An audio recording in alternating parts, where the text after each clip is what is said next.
चने इतने तरीके के होते हैं, आपने बताया सफ़ेद चना, काला चना और हरा चना भी इवन होता है जी। तो इन सब के फायदे एक ही होते हैं या सबके अलग अलग फायदे होते हैं? देखिए ये सारे एक ही प्लांट किंगडम से तो एक ही से आते हैं, ये मतलब एक ही पेड़ के हैं। जी।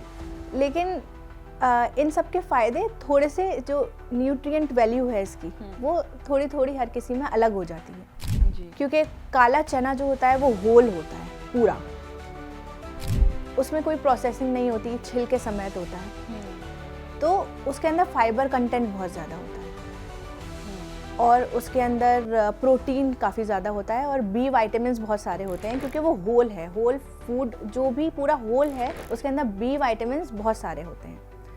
तो काले चने के इतने सारे फ़ायदे हैं। और जहाँ तक हम बात करें सफ़ेद चने की, तो उसका ऊपर का छिलका हटा दिया जाता है, थोड़ा सा वो प्रोसेस्ड करके आप तक पहुँचता है, तो वो उसके अंदर कार्ब्स का कंटेंट ज़्यादा होता है, प्रोटीन का थोड़ा कम होता है। प्रोटीन का कंटेंट उसमें अच्छा जब हो जाता है जब हम उसको किसी चीज़ के साथ पेयर अप करते हैं, चावल के साथ या फिर रोटी के साथ जब हम उसे पेयर अप करते हैं तो उसका प्रोटीन कंटेंट अच्छा होता है। वैसे सफ़ेद चने के अंदर कार्ब्स ज़्यादा हो और काले चने के अंदर फाइबर इतना भरपूर होता है कि आप उसे वेट लॉस में ले सकते। सुबह अर्ली मॉर्निंग लीजिए तो उससे आपका पेट भरा रहेगा, वेट लॉस में काफ़ी आपको फ़ायदा मिलेगा, प्लस प्रोटीन बहुत अच्छा है उसके अंदर, तो आप इस तरीके से ले सकते। अच्छा मैम, ये जो चना है इसको उबाल कर कई कुछ लोग आलू के साथ भी बनाते हैं। वो होता है ना कि आलू और चने की जो सब्जी होती है, तो वो कितनी फायदेमंद है हमारे लिए? आलू और काले चने की सब्जी बहुत अच्छी रहती है क्योंकि आलू में कार्ब्स हैं और काले चने में फाइबर है और प्रोटीन है, तो वो मिक्सअप होके काफ़ी अच्छा एक आपका होल कॉम्बिनेशन बन जाता है। अगर आलू और सफ़ेद चने आप बनाते हैं तो कार्ब्स प्लस कार्ब्स, क्योंकि आलू में भी कार्ब्स हैं, सफ़ेद चने में भी कार्ब्स हैं, तो वो थोड़ा सा सिर्फ कार्ब्स आप ज़्यादा लेंगे।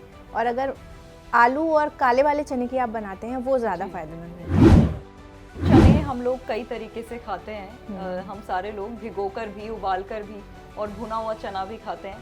तो सबसे पहले मैम आप हमें ये बताइए कि चने के क्या-क्या फायदे हैं? देखिए हमारे भारत में चने को कई तरीके से डिफरेंट वेज में खाया जाता है जी। और तरह तरह के चने भी होते हैं, फिर उनसे भी कई सारी चीज़ें बनती हैं जो सभी हमारी हेल्थ के लिए काफ़ी ज़्यादा बेनिफिशियल होती है। जैसे काले चने की अगर हम बात करें तो काले चने को अगर हम बॉईल करके खाएं तो वो आपकी वेट लॉस में मदद करेगा, उसमें फाइबर और प्रोटीन काफ़ी ज़्यादा होता है। उसी चने को अगर हम स्प्लिट कर दें, तोड़ देते हैं, तो चने की दाल बन जाती है जो कि हम रोटी के साथ या चावल के साथ लेते हैं। उसी दाल को अगर हम पीस लेते हैं तो वो बेसन बन जाता है जो काफ़ी सारी डिशेस में यूज़ होता है। इसी तरीके से सफ़ेद चना करी में, चाट में काफ़ी तरीके से यूज़ किया जाता है। और एक हरा चना भी होता है, वो सर्दियों में हार्वेस्ट किया जाता है और सर्दियों में ही कंज्यूम किया जाता है ज़्यादातर, और उसकी चाट बना के खाई जाती है।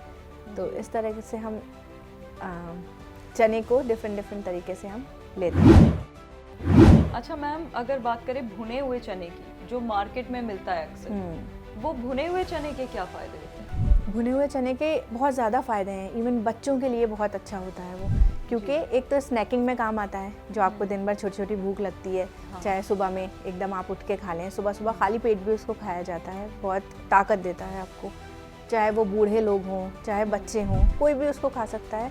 और दिन भर आपको भूख लगे तो आप मुट्ठी भर चना खा सकते हैं, उससे आप उसमें कैलोरीज भी बहुत कम होती हैं, उसका ग्लाइसेमिक इंडेक्स बहुत कम होता है, आपकी शुगर नहीं बढ़ेगी, उसमें फाइबर बहुत ज़्यादा होता है, आपको भूख अच्छे से कवर हो जाएगी, देर तक आपको भूख नहीं लगेगी। और बच्चों के लिए ये बहुत ज़्यादा ताकतवर है, बच्चों की इम्यूनिटी को बूस्ट करता है और ओवरऑल बॉडी को बहुत ज़्यादा ताकत पहुँचाता है चना। तो चना बच्चे की डाइट में ज़रूर इंक्लूड करना चाहिए। चने के लड्डू भी बनाए जाते हैं, नट्स और सीड्स मिला के, उसमें चीनी की जगह जैगरी या फिर खजूर डाल सकते हैं और उसके लड्डू बना के हम रोज़ अपने बच्चों को दे सकते हैं, वो दिमाग के लिए भी बहुत अच्छा है। और मैम आपके हिसाब से सबसे सही समय क्या हो सकता है ये खाने का? इसको हमें रात को अवॉइड करना चाहिए, इसलिए क्योंकि ये हज़म करने में थोड़ा सा मुश्किल होता है। इसलिए कहा जाता है कि ये चने और छोले इन सब चीज़ों को पहले भिगो लें अच्छे से, 4-5 घंटे पहले भिगोएं, उसके बाद पकाएं। भिगोने से क्या होता है कि इसका हमारे पेट में जाके अच्छे से हज़म हो पाता है ये। प्लस आप ये सब चीज़ें बना रहे हैं तो हम रेकमेंड करते हैं कि अदरक, लहसुन और ज़ीरे के साथ बनाएं ताकि इसका हाजमा हमारे पेट में जाके अच्छा हो सके। तो बेस्ट टाइम जो है इसका आप सुबह में ले सकते हैं, दोपहर में ले सकते हैं, लेकिन रात को अवॉइड करना चाहिए। Thank you so much ma'am, इतनी सारी इन्फॉर्मेशन आपने हमें दी चने से रिलेटेड, क्योंकि चना हम लोग खाते तो रोज़ हैं लेकिन इसके इतने सारे फ़ायदे हैं और वो भी अलग अलग चने के अलग अलग फ़ायदे हैं, ये आपने हमें बताया। Thank you so much for your time, thanks a lot. तो दर्शकों, देखा आपने कि वो चना जो हम रोज़मर्रा के जीवन में खाते हैं वो हमारे स्वास्थ्य के लिए कितना ज़्यादा फायदेमंद है। अगर ऐसी ही और इन्फॉर्मेशन आप चाहते हैं तो हमारे साथ जुड़े रहिए, अपनी सेहत का ख्याल रखिए, स्वस्थ रहिए। आज के एपिसोड में बस इतना ही। अगले एपिसोड में ऐसी ही एक इन्फॉर्मेशन के साथ आपसे फिर मुलाकात होगी। तब तक के लिए आप रखिए अपना ख्याल। मुझे दीजिए इजाजत। नमस्कार।